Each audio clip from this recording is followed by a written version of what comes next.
এবার পঞ্চম প্রজন্মের যুদ্ধবিমান F-35 নিয়ে ফিলিপাইনের সাথে একটি সামরিক মহড়ায় অংশ নিচ্ছে আমেরিকা।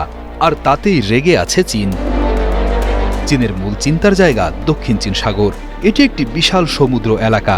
এই সাগরের একটি বড় অংশ নিয়ে চীন, ভিয়েতনাম, তাইওয়ান, ফিলিপাইন এবং মালয়েশিয়ার মধ্যে অনেক দিন ধরে চলছে বিবাদ। প্রত্যেকেই চায় এই সাগরের ওপর তাদের নিয়ন্ত্রণ থাকুক। দক্ষিণ চীন সাগরে অনেক প্রাকৃতিক সম্পদ যেমন তেল ও গ্যাস আছে, আর এখান দিয়েই বিশ্বের অনেক বাণিজ্য জাহাজ যাতায়াত করে। তাই এই এলাকাটা খুবই গুরুত্বপূর্ণ।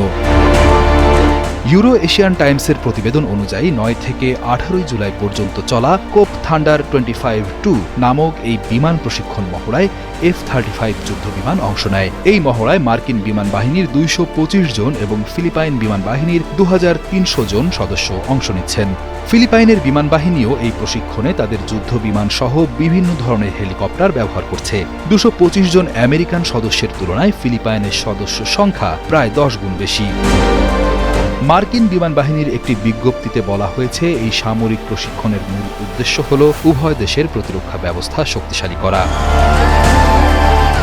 F-35 একটি পঞ্চম প্রজন্মের মাল্টিরোল স্টেলথ যুদ্ধবিমান, যা মার্কিন যুক্তরাষ্ট্রের লকহিড মার্টিন কোম্পানি নির্মাণ করেছে।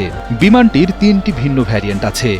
F-35A এয়ারফোর্সের জন্য, F-35B শর্ট টেক অফ ও ভার্টিক্যাল ল্যান্ডিংয়ে সক্ষম এবং F-35C নৌবাহিনীর বিমানবাহী রণতরীর জন্য তৈরি। এই বিমানটি শত্রুর রাডার এড়িয়ে চলার স্টেলথ প্রযুক্তি, উন্নত সেন্সর সিস্টেম এবং উচ্চ গতির ডাটা সংযোগের জন্য পরিচিত।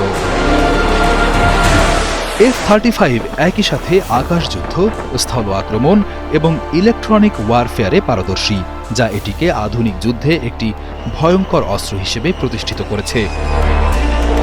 ফিলিপাইনের সঙ্গে যুক্তরাষ্ট্রের সামরিক মহড়া এবং এই অঞ্চলে যুক্তরাষ্ট্রের সামরিক উপস্থিতির তীব্র প্রতিক্রিয়া জানিয়েছে চীন।